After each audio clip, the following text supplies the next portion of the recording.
Monday motivation. Easy. Easy. Monday motivation. Easy. Easy. Monday motivation. Easy. Easy. Monday motivation. Easy. Easy. Monday motivation. Easy. Easy. Monday motivation. Easy. Hey, everybody. How are you doing today? Welcome to Easy Monday Motivations. It is your guy E checking in with Johnny Myleash. How are you doing, Johnny? Fantastic. In the holiday spirit, as you can tell. I love the hat. It is off the chain. I'm not going to say anything about Santa. And my man CT, how you be? She's your queen to be. All right. Let's go. Hey, what's up? What's up? I was done. I thought I was done with y'all. I'm Johnny Myleash. I'm sorry. I couldn't help it. I was here. I felt that earlier this week. Thank you, E, for the inspiration. Listen, I'm in a good mood. I'm doing well. Just came out of this nice little training, but yeah, I couldn't miss the moment to just make sure we celebrated the queen on the call. Yeah. Queen to be. That was amazing. So if you guys are tuning in, you know, we are pre-recording our episode today so that we can give you the fun of the Easy Monday motivation journey. So today's episode is going to be recapping clips from the previous episodes and some of our favorite points. And what we're going to do in this opening is just kind of talk about some of the clips and some of the motivations that caused us to make some of our choices. And then we're going to play these clips and you're going to watch that and have fun. And then our next episode will be our holiday special. We're going to have a little fun time with you guys to be able to tune in. But we wanted to do this ahead of the holiday. There's a lot of traveling going on, and we just wanted to be intentional in the way that we delivered the message for you and wanted to really reflect on the journey so far. And we wouldn't have any fun on this journey if we did not go back and look at where it really started. So I want to talk to you guys about some of the things that we chose to kind of spice up and make our, you know, our final episode to recap the season. I'll start with you, CT. I know I did the first few and you did the next, and then Johnny came in and Cam did some. We may hear from Cam at some point, guys. Don't worry. We'll pull him on camera next season. We can't really get him to stay, but we'll pull Cam in. Who's Cam again? Oh, yeah. Yeah, the two M's. The two M's. We need to see him. Like at some point. Yeah, at some point. He's a real person, guys. We haven't made up. We haven't made up the engineer. Yeah. So yeah. And I promise if I had the ability to in this moment, I would pull his picture up like he does with us all the time, but I can't. And so in the spirit of being hopefully Cam, can you share a picture against me? Cam, show a picture. Can you? Cam. There we go. Hey! Everybody, this is our off-screen producer, Cam, and engineer. He does all the labor for us. Happy holidays, Cam. Thank you for showing up. Cam, you're real. No problem. No problem. Right? I'm surprised myself. How y'all doing? Wonderful. Thank you for being here. So I wanted to kind of play around. And Cam, since you pulled some video clips we want to kind of play around with the clips that we pulled. I'll start with you, CT, and then we'll go around and everybody kind of just talk about what they pulled and what they were excited about. Yeah. So listen, every week, y'all, we get this opportunity to come to you all, talk about our experiences, really think, not just critically, but in almost a humorous way. Like, how do we make motivation a part of our everyday? And I'm reminded that early on, me and E, right, every day is Friday was thematically the way we wanted to lean in from episode 1. But the episodes that I went through to look at really did, like we had started down this journey where we started touching some really hard and difficult and challenging topics, things like loss. That one episode, E, where it was on September 11th, and we really had some reflection, right, on what was happening at that time. And I remember the first episode that we introduced a new co-host into the show, and she did a fantastic job of presenting her perspective on how creative she is and what she presents. And listen, I think that for us, like this is the joy of my life, right? One of the joys of my life, I should say. And so hopefully you enjoy the things that I pulled out, especially when we start thinking about one of the episodes. I'd love to go back to Cabo. Not to I don't think so, but back to Cabo, because it was an episode that I got a chance to spend some time on the beach, vacationing a little bit, but still didn't want to miss the opportunity to hang out with y'all. And so those were my clips. Hopefully you enjoy them when you come through and see them. And Cam, thanks for pulling this together for us. But more specifically, thank E for you saying that this was something you wanted to do with me, and that the value of my perspective was important. And then Johnny, coming into this conversation, you have just been an absolute gem, game changer. Transformational in how we think about what EMM really is. So hopefully you enjoy those clips.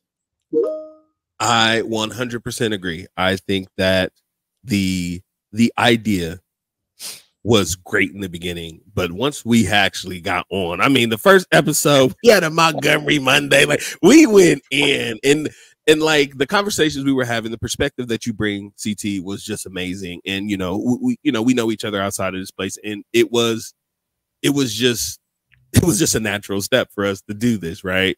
And then I had to think about, whose voice would actually fit in this space with us. There's not a lot of giants that can stand in between the conversations that we have. And lo and behold, we had Johnny Mileage, the queen to be, step in and lay it out. So Johnny, since you've joined, I will admit openly that the quality of the show, of course, has gone up. Because now we get to introduce Fluff. But I just wanted to say that because y'all lucky y'all get to know what that name is. Yeah. But Johnny, that means y'all officially family now. Yeah. Right. Because we can't be messing around with HR Fluff and stuff. We gonna go ahead, and I want to hear about the clips that you chose and some of the motivations behind it, Johnny. Yeah, for sure. So I just want to say that I am completely just so grateful to be on this platform with the two of you. E, when you first, actually, I don't know which one was first, CT or E, when you presented me with this, I just immediately said yes, because I was already a fan of the show. I used to listen to Easy Monday Motivation while I was out on my walks around my neighborhood, because, y'all know that's what I like to do. Yeah. And I would always listen to y'all on Tuesdays. Right after the show. So to be on, and then to be on here with the two of you, that was an easy decision. I would have these conversations with you all anytime, anywhere, and to have them recorded and to be able to inspire other people. Oh my gosh, this is it's just such a blessing. So when I was going through and deciding on the clips that I wanted to submit, ones that really resonated with me.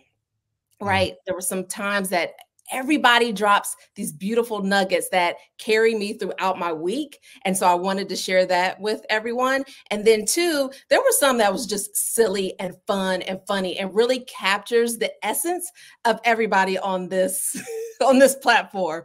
So I said, I have to throw some of those in there because I was laughing out loud as I was watching them, as if I wasn't a part of the show myself. So I was like, and then I was like, nope, I'm going to keep it really short and give Cam like 3 clips. And then I kept going back. I was like, well, what about this one? And then he said this. Oh, but then CT said this, and this was really good. Yeah. So I try to keep it organized for you, Cam. But it's a little bit of, there's just so many good nuggets captured in there. Yeah. I would agree. I definitely think that you're right. Like, you got on here and you did just drop it. And the collective between the three of us has just been beautiful. I think the conversations and perspective and the things that we've been able to share has just been wonderful.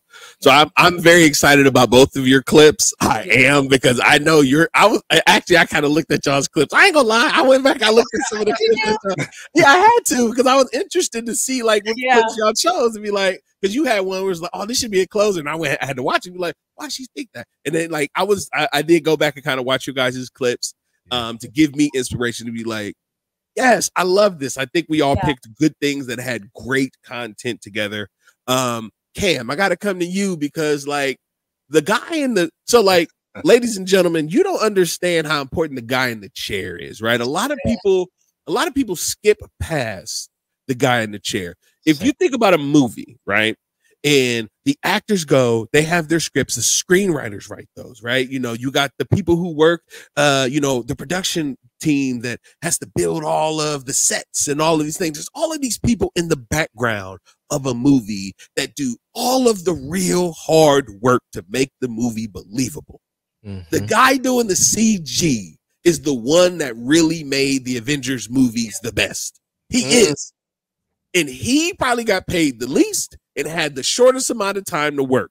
So I do not feel like we do call Cam out enough, but there's not enough credit given to the people that are willing to do the work behind the scenes. So Cam, big shout out to you and all that you do, the clips, all of the work that you do to get this together. Guys, this episode that we're going to present to you today is only done in part by Cam in Stay Chasing ENT Productions. So we want to make sure that we give those call outs where they're due. But Cam, you put together some clips too. I want to hear about the clips that you put together. And I know they got to be wild too.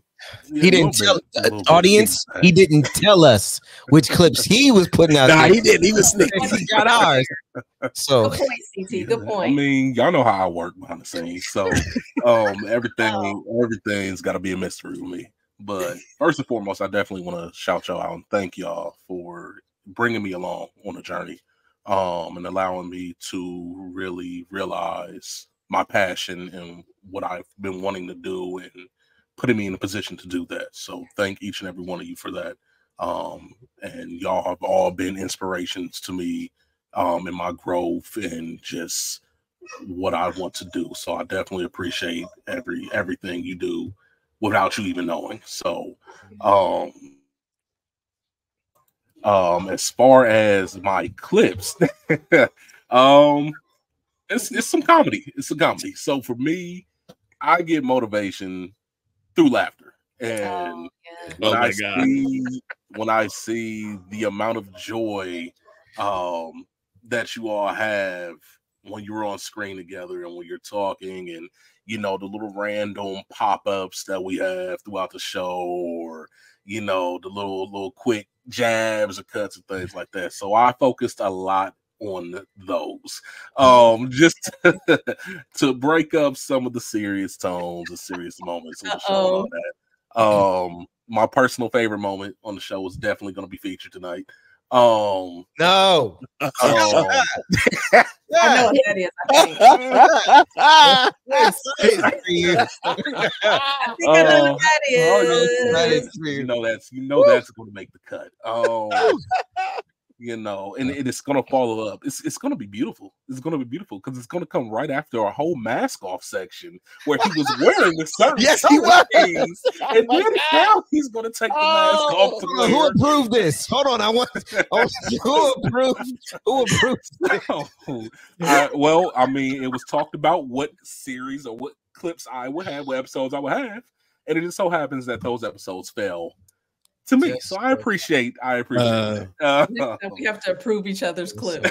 And you know, the funny thing is when we were signing clips, you know who it was that called you out for those particular clips, Cam. I know. I avoided that on purpose so I could make sure. But I knew. Yeah, I knew the moment we started passing out and somebody gave the last set, I was like, so it was all you, CT. Yeah, this was purposeful. I long on these episodes to ensure we bring joy and motivation to our audience. And so if that means I sacrifice myself so that you can have joy. Oh, it's so much joy. That's just the type of person you are. Thank you. You know, and I appreciate you for that. I appreciate you giving me that D-Wade lob to LeBron, you know, that iconic pose with you arms wide open while I'm flying through the air soaring. I appreciate you so much, CT. So as you can tell, ladies and gentlemen, we're gonna have some clips for you. In my set of clips, I kind of did a similar thing where I wanted to make sure I grabbed some serious moments out of the conversation that we had and some real good gems and nuggets to share. And then I also wanted to find some of those fun moments where it's like what really started, you know, every day is Friday. Like I found those things, right? And then like when we got our shirts, right? Easy Monday shirt. Like when CT got his shirt, my man was like, merch. And I'm like, yes, that's what we need this. So there was little thematic things that I kind of found as well that will really tell the story of our journey so far. And I want to thank all of you for taking the time to pull those threads together so that we could put this together. And with that, guys, ladies and gentlemen, I would like to introduce you or share with you the Easy Monday Motivation Season 1 recap episode. Enjoy. For a lot of people, Monday can make or break a week. Is that not the case in sometimes? Like your Monday can set the trend. Yeah, as they say, how you start. Some people say, begin with the end in mind, but you got to start somewhere. Yeah. And however you start, the beginning of that thing can help dictate the success or the speed or the fluidity you may have going through the remainder of the thing you've got to do. And so if you level set right when you start, it's a good probability that, here it is, right? So I liken it to sprinting or track and field. And especially when you get to the elite level, right? And one of the things that they say is everybody on the track is fast. Right. And so one of the things you have to get right is your start. And if you're listening to elite athlete talking about how they are in the blocks, and the one thing that they work on time and time and time and time again is how they start. Because a good start could be the difference between you running a 9.9 and a 9.8 and you breaking the world record or whatever the timing might be, but you get the point, right? So sometimes you've got to be able to make sure that you got to get out the blocks right. Get out the blocks right. Well, I think it starts with this idea that you said people can be complicated. I went the other way. I was just like, I want to know what a simple person is like. Like when I was thinking about it, I was just like, simple people to me, they're like uncomplicated. They are relaxed. They're patient. Like when you're talking to them, they're present. They're not all over the place, right? And so sometimes when you get a simple person in terms of how they just live their lives, they actually are motivating to me. Okay. Because they limit how much complexity comes with the relationship that we have with each other. Like if I can tell on us, I think our friendship is simple. Yeah. Like, and we haven't known each other for years, but it feels like we've known each other for years. And so when I'm with you, because it's simple, I'm motivated by the things you say, the things you share, the things that come out of your mouth because it's been rolling around in your head. And when you say it, I'm like, man, that's cool. Like that motivates me. So I think some of the complexity that comes with it has more, at least for me, to do with, can I find people who are just living a bit simple life? Yeah. And if so, some of what comes out of them, I think, motivates me in a more simple way. I don't know if that makes sense, but that's how I thought. Do you like peanut butter and jelly? I do. Yeah. Yeah. Not everybody likes peanut butter and jelly, but for the purposes of our discussion today, if I said peanut butter and jelly, most people, at least in America, they would know exactly what I'm talking about, right? Yeah. It wouldn't matter what kind of jelly and even what kind of peanut butter. It would just be as long as it was creamy and not that thick nutty stuff. Don't play with it. Sometimes you feel like a nut, sometimes you don't. In your mind, when you hear positive outcome, what do you think? So, I'm a words guy, right? So anytime, we're on these conversations and I'm talking with folks, I'm always breaking down what the understanding of the two things may be as they work together, right? Mm-hmm. And I think when I consider outcomes, it is that thing, literally, to your point, is the end result, how it's going to turn out, what's the consequence, what's the thing on the other side of all of the things that happened before it that I want to achieve. Mm-hmm. And then the word in front of it gives context to how I perceive what the outcome should be, right? So if I'm thinking about something that is positive, generally speaking, I have good thoughts about it. Right. I have something that is energizing. I have something that is, to the word of our space as we're playing in, that's positive, right? Mm-hmm. So if it's positive on the front end and the consequence or the outcome on the other end, when I put those two things together, I feel good about whatever it is or is not that I'm trying to get an outcome from. Mm-hmm. The challenge is the journey along the way. That first word doesn't always resonate the way it needs to, but there's still an outcome. And I think sometimes when we think about how we stay positive around an outcome that is happening, has everything to do with what you and I are going to talk about later with regard to what grandma might have to say about what it means to have the right kind of mindset around how I think about that outcome in a positive way. Okay. They're defined differently, right? How she expresses love to me is different than how I express love to her. But it might be a labor. It might be something that I'm doing with my time, my attention, my energies in a way that I might be wanting to do something else at that moment. But I make a choice to do something for someone else so that they can experience love from me. Because I know at some point in time, they're going to return that love to me. And 25 years, that it's a give and take. You don't get to this layer and this level and this distance on this race without there being some reciprocity there. But the labor of love isn't the requirement that I'm saying you have to give it back to me. Right. I'm giving it because I love you. That's right. I'm giving it out of myself because of who you are to me. And we've talked about it in past episodes. The thing that matters the most is relationship. And where you have that relationship, reciprocity is going to come. It's not something you're looking for. It's something that comes as a direct result of who you and I are to each other. So it could be marriage. It could be a friendship. You said something earlier about it being professional life and personal life. I've divorced myself from saying that there are two separate things now. I am Christopher in all of those places. And as long as I give the best of who I am in both of those places, it's no longer professional. It's no longer personal. It's just me. And it actually freed me up to want to give, i.e. labor, to someone who may not be somebody that I love, right? So we put those two things together because relationship is critical when you have labors of love. But sometimes I've got to labor in a place that I don't love. And when I have to labor in a place that I don't love, it then requires me to give a lot to that place. So I've got to make sure I find the right kind of balance.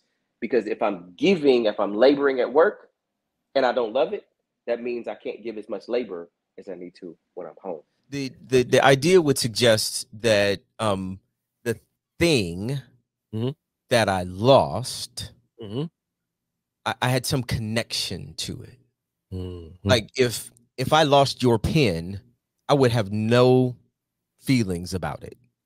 But you losing your fish, I can feel for you, but I won't feel the same way you feel.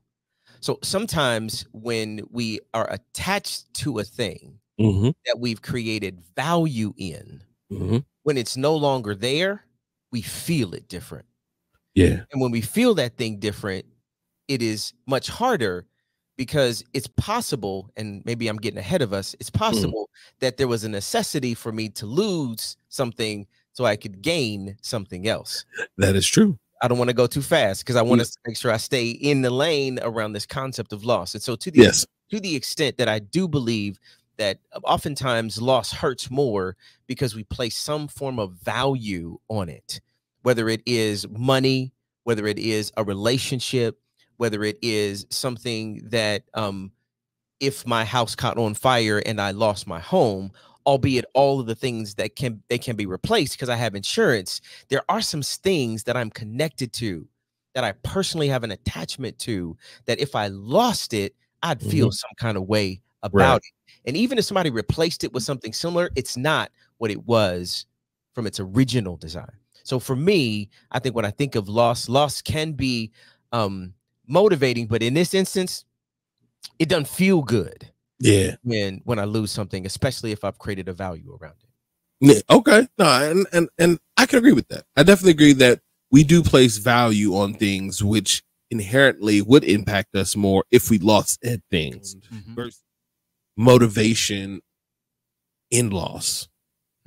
So when this past June, when I lost my father, right? It motivated me to think more about my family in ways that I wasn't. It made it very clear to me that relationships, of course, have different values, and that it was on me to foster those relationships and develop them and keep them healthy and whole. If that's what I wanted, and it wasn't about anything other than me wanting something. So experiencing what I saw my father have to go through made me know, like, I don't want that. I don't want that for me. I don't want that for anybody else. So I feel like it lit a fire in me to get to get more in touch with my siblings and take down some of the guards and barriers that I had up, to be more open and transparent about some of the issues that I may have had, but be inviting as well to let them in. So I see that. And then I want to hear how you broke out of your own creative confinement and how you flourish now. I think it's something about trust. And I don't think we talk about trust enough. Like, when you have people that trust you, your potential is unlimited. Yeah. And like, a lot of times that is the confinement. If there's not trust, when I'm in a mood or a vibe, or I'm working on something, I am surrounded by people that trust me to make the decision, to make the call, to like try something new, to make a mistake. Like, I think finding environments where like you have the creative expression to make mistakes is so important. And and like sometimes you can't do that like in your day to day, but like the outside activities and stuff allow for you to practice your craft freely and make the mistakes that aren't like high stakes. I've been able to take all of it and make those decisions very quickly because I trust my gut so well, because it's been tried and tested. Like, I'm not saying we should do it this way because I don't know. I'm saying because I've seen it in other forms and it works. And like, I think too, like, there's something really, really powerful about your intuition. Like, I would say I was confined historically when I didn't trust myself and I didn't trust my own intuition. If I went with my gut 95% of the time, we are going to have something that feels right. But that feeling is something that a lot of people just like push down. Like, oh, I don't know. I need somebody's permission. I need somebody to agree. Like, we're always looking for that, like, that head nod. There's something magical about saying like, my head nod is all I need. All I need. It's on me. And like, also like the accountability with that, like, you care more, you feel more passionately about it when it's on you. It's not on Eric to have my back to make it work. Like, I am trusting completely in myself. And when I figured out how to do that and like recognize that, like, I'm the unicorn in the room. I'm not trying to I'm not trying to blend in. I'm not trying to be like somebody else. I am the unicorn in the room.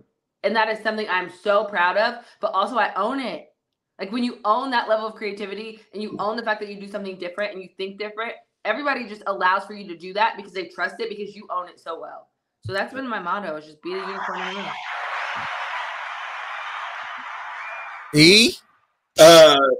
To it, I'm about to make it real crazy, and then we gonna go there. Like, problems ain't always bad, and sometimes problems don't need to be solved. Sometimes problems are exactly the consequences and the outcomes of the actions that you took. Okay. So while problem solving is great in the essence of I want to deal with something, sometimes the problem is the solution. The problem was what you worked towards. So you got a problem that you can't solve because you worked really hard to create unsolvable problems. Like, and it's true, people do it. Like, come on now, we know how people are. I can only speak for myself. I constantly make problems for myself. I'm good at it, right? I'm really good at creating my ooh-wee moments. You know those ooh-wee, like, ooh-wee, I shouldn't have did that. I thought you was going with the R&B ooh-wee, but I'm with you. I got you. Yeah. Not that one just yet. But, but in that one song, like that, ooh wee, yeah. So listen, like, sometimes we get confused because we don't know what kind of vehicle we are. Yeah. Right. So to the extent, since it's National Car Day, you mentioned one type of vehicle that requires premium gas. Right. And the cost of that gas is higher. If you put something less than what the manufacturer says you're supposed to put in there, you're going to mess up its performance, its ability to be available to do all of the things that it was designed to do. And so sometimes we got to make sure that we're conscious and cognizant of what kind of fuel we are putting in. Because if I'm a premium vehicle running around here, and Johnny, you premium, E, you premium, okay? But you go in there and putting unleaded in there, you're not going to perform the way you need to. So we got to be really conscious of this idea that we've got to know that we require premium fuel. Love that. Yeah. And sometimes we've got to be in a position where we put the right kinds of people in our path and in our lives, so that when they're pouring into us, if we find ourselves drained and fatigued, maybe the wrong kind of people are sitting in the spaces that we're sitting in, and they're pouring into us regular fuel when I need something premium, which is why this podcast is energy to me, because y'all pour into me in a premium way every time we get on this call. So Johnny, when you hear the question, how can I become stronger at things? Like, and you can use examples of things that you have had to work at or things that you watch other people work at. Like, what comes to mind as an answer or reply to somebody coming to you asking that question? First thing that comes to my mind is consistency. Mm-hmm. That's the first thing that comes to my mind is consistency, right? Like, you got to continue to do it. So I used to run. Mm-hmm. Now, in high school, whatever, I was never an athlete. Never an athlete. And then when I turned 30, I started running to take care of myself and, all the things. And I was so slow. Do you hear me? I mean, the first time I saw myself on video, like, because I don't know if y'all ever were runners, but you feel like you're floating, right? You reached a certain level of like a high almost, and you feel like you're floating. And someone showed me a video of myself. My feet were barely off the ground, y'all. It was barely off the ground. But the more I did it, the stronger I got, the faster I became. Now, I wasn't running no races, okay? Like, I was not beating anyone, but I became stronger. I became faster. I became more comfortable, and I would lose myself in 6, 7, 8 miles before I knew it, right? Yeah. Because I was consistent. And I think that's the key. So if you want to become stronger at something, you have to make sure that you are doing it on some type of regular basis, a consistency, and make it a habit for yourself so that you do get better. Because how else are you going to get better? Yeah. How are you going to get stronger? Yeah. Right? Without continuing to do it over and over again. I agree. All right, CT, I'm coming to you. How, you got the question. How can I become stronger at things? Yeah, like, it was like the question is so broad, right? Mm-hmm. When you think about stronger. Everything you just said. I agree with everything you just said. I think oftentimes we are wearing masks because it's either it's an insecurity or we feel as if it would make us more acceptable in certain spaces. Right. I agree. And so we put it on as a way to really protect ourselves. Right. Yeah. And especially I got to talk to our community a little bit, right? Speaking to our culture. We've been conditioned to think that sometimes we're better off by putting on this mask to protect ourselves and to make us more acceptable, to make us assimilate a little bit more, so that we can move further ahead. And so I think a lot of times people put on masks because they think that is the better option than showing up as their full, true selves. I can agree with that. CT, I'm gonna come. Well, CT's representative. I'm gonna come to you. How do you feel? Why do you think people wear masks? I appreciate the question. When I think about people who truly do wear masks, they're trying to protect themselves, if you would say, from something. So there's a lived experience that created this paradigm that says, I can't be this thing, I have to be that thing for acceptance, or for someone to say it's okay for me to be wherever it is that I am, even if I can't be who I am wherever it is that I am. And so I put the mask on for acceptance. I put the mask on for protection. I put the mask on because as long as I'm in the mask, I don't have to be something that people can reject. I don't have to be something that people can deny. I don't have to be something that people don't have to sit back, look at, and judge, because we have a society that loves to judge. And as long as I'm wearing a mask that is acceptable, then I feel accepted. Well, I think it's time to unveil. I think it's time for us to go ahead and do what we do here and motivate ourselves by start some unveiling here. Let's go ahead and roll the video. Tiny surgery. I'd like to take his face off.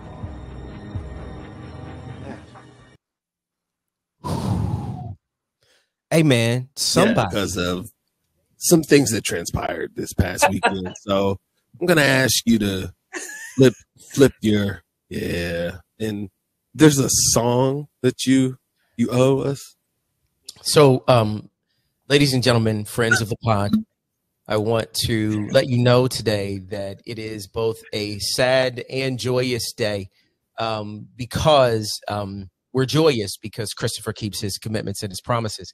And we're sad because Christopher has to do something that all Ohio State Buckeye fans would rather not do.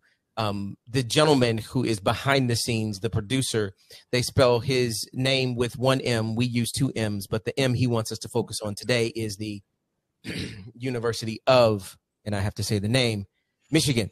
What we agreed on, oh, and there's the spotlight. I was just waiting for that.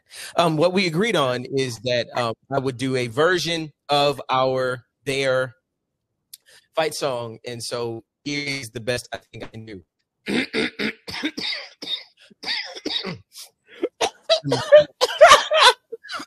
Okay, I got it. I think I got it. You ain't choked up. You ain't choked up. Here we go. I hate this so much. All right, here we go.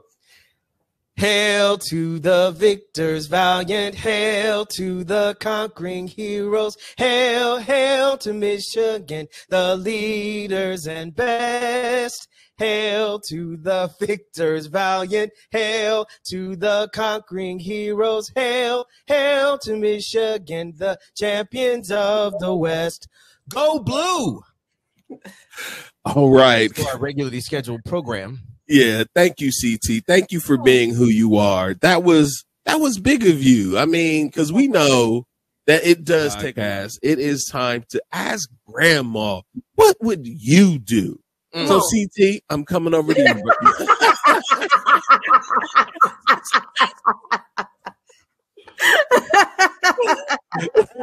All right.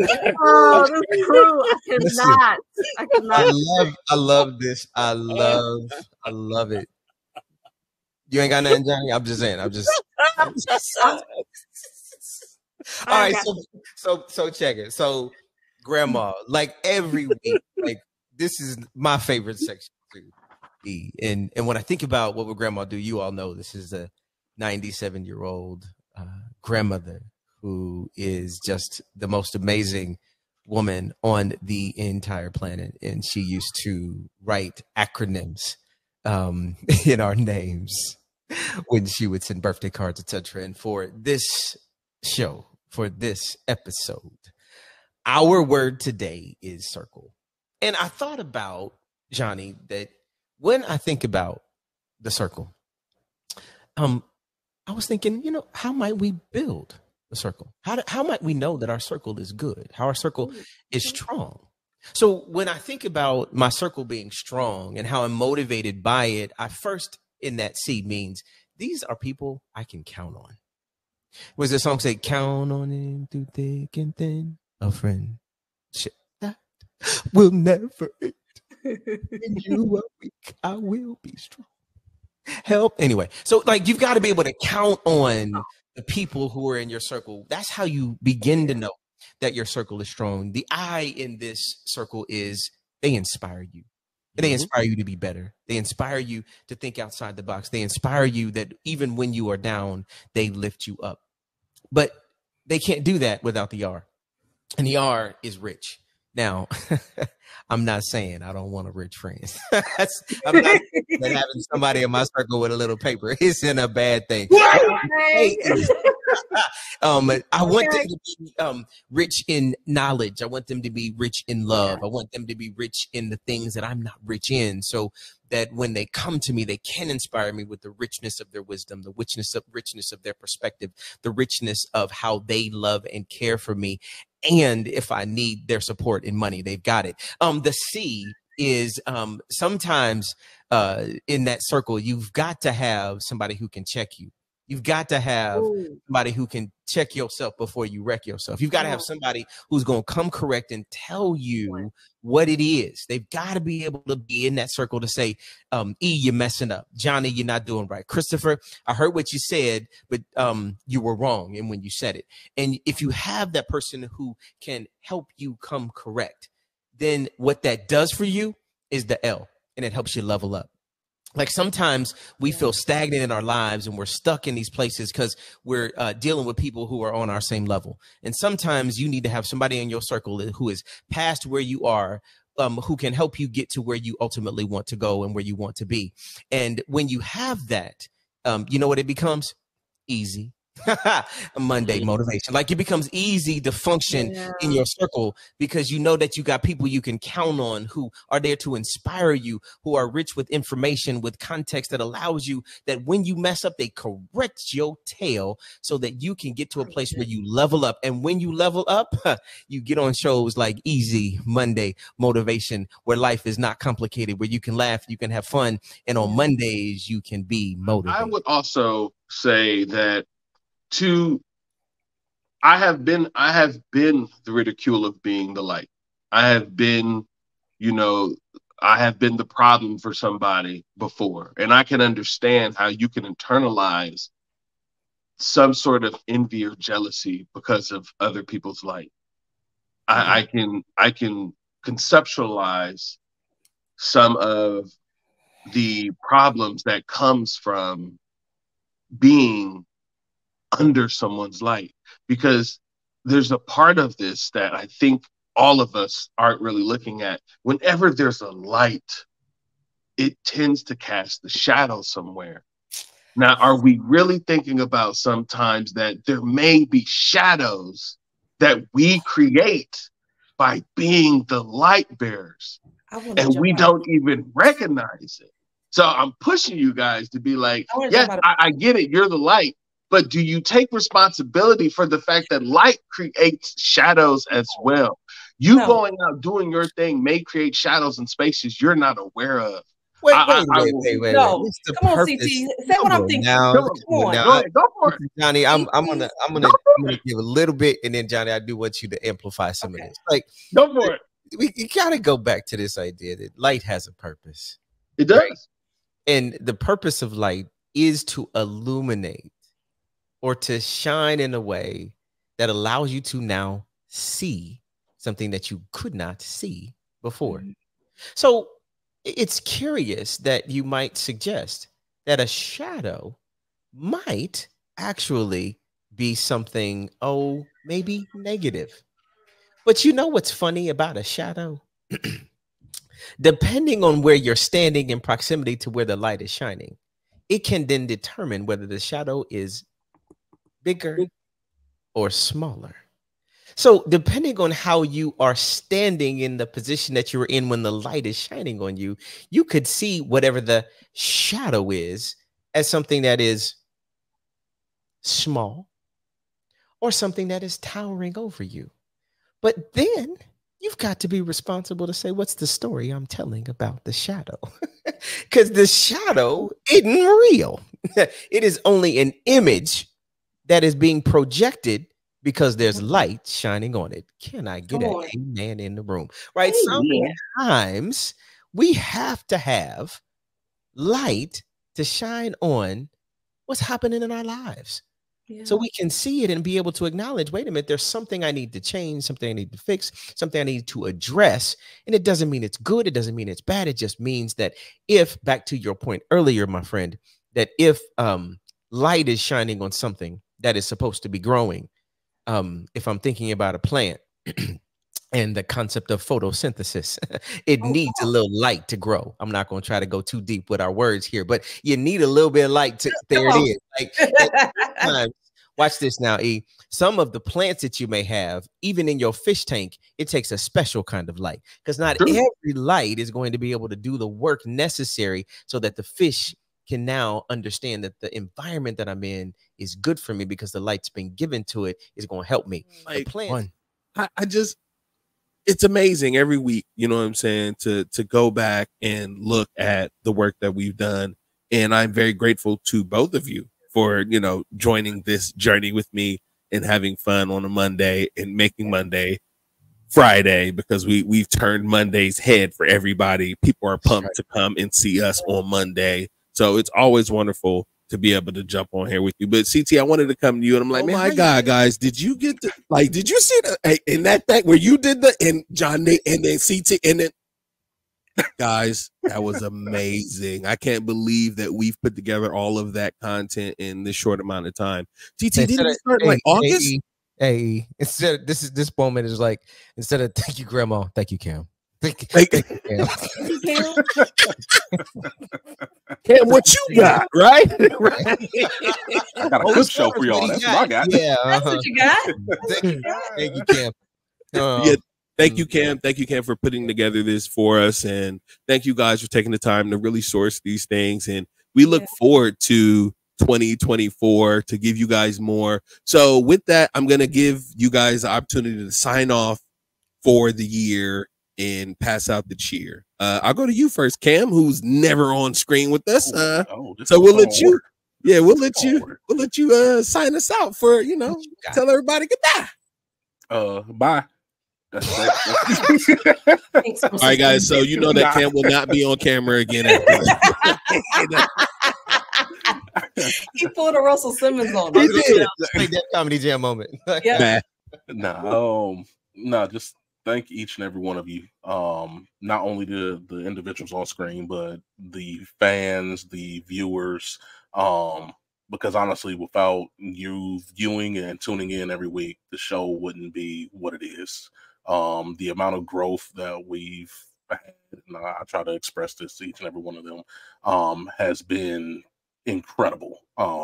Even within the past few weeks, things have really started to skyrocket and take off, and that is in no small part to everyone viewing, everyone liking, everyone sharing, commenting. So just I can't express it enough. Thank you all for all that you do, and tuning in weekly. Just we appreciate it so much, and definitely happy holidays to you, and can't wait to see you back for season 2. It's gonna be a wild one, so that's all I got. There we go. Thank you, Cam. Johnny, my liege, what do you got to leave them with besides my liege? I echo exactly what Cam said. I mean, y'all, we have an audience. We have viewers, folks that tune in every week, and it's growing. So shout out to the audience and folks who are tuning in, wishing you a very happy holidays. And just to the crew here, like this, I prayed for this at the beginning of the year, that I would be in a position to be on a podcast, right? And share my thoughts and opinions with some really great people. And look at this, it's really happening, y'all. Can you believe it? And we're headed into season 2. So just everyone be on the lookout. It's going to be a great season, and I'm just looking forward to it. So happy holidays to everyone. I love it. All right, CT, the guy that be the one that's going to correct your homeboy E. What do you got to leave them with? I was trying to figure out how I could muster up some tears, because like at some point in time we had talked about, like, at some episode we should be crying in, and we haven't cried yet. So let me see. Yeah. Mine are coming. Yeah, I got nothing right now. Listen. Like, I'm just in awe of God for him gracing us with this opportunity, and that people would be interested, right? In the conversation that we're having, and like the simplicity of the concept, but the depth that the concept presents. That at times we can go really deep, and then we pull you right back up with some laughter or some kind of something that's going to throw you off, right? And I do love that we were flexible. I do love that we allowed ourselves to grow through the journey and just didn't get stuck in an idea where it has to be this way. Like, we really did have an opportunity to grow together. There was challenge through this year, y'all. And through the challenge of not just this year, but this pod, like, we got through it. And I'm so, like, deeply, thank you for the word, Johnny, grateful to have an opportunity to spend time with you all and just having conversation about life and how our lives have been impacted because of our relationship. And we get to bring that relationship into an external conversation where the public gets a chance to have the benefit of what we do with each other. And so, easy motivationers, thank you for joining. Y'all gonna have a full name and hashtag as we go into season 2. That's right. Like, let's be real clear. By the way, we're asking you to make sure that you share and comment. So as we go into season 2, we get monetized, because all of us would like to stop doing our jobs, and we bring this to you every single day. I figure I'll just put it out there. And if y'all want to, we are accepting donations. and monetary.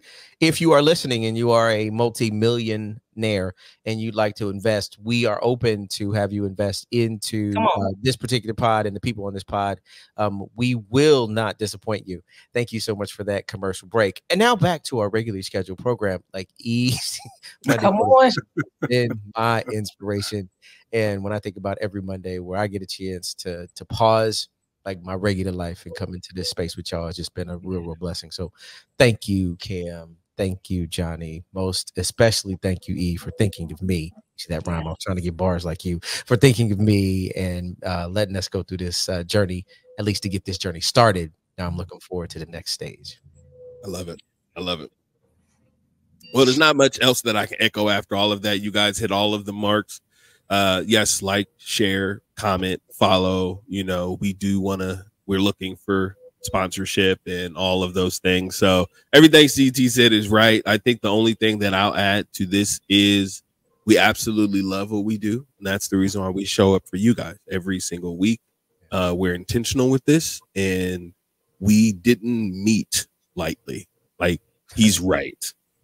There were a lot of things that had to happen for this to happen the way that it is. And there's only one person I would ever be able to give credit to making the universe what it is. And that's God. And God did put the universe right for us this year. I was supposed to be doing a podcast a couple years ago, and the people I was working with, it just wasn't going to work. And I was able to find the right people to work with in the right platform, in the right message, because I could be talking about a lot of stuff. But motivation is something in being able to share and uplift people is something I care about deeply.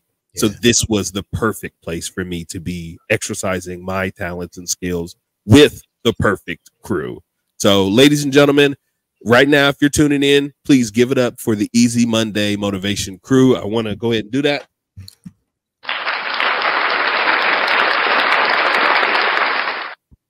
We are going to be back next year. We do have a holiday special we're going to air for you guys. Be on the lookout for that. It's just some fun. It's just a little short video just to have some fun and you guys to keep fresh.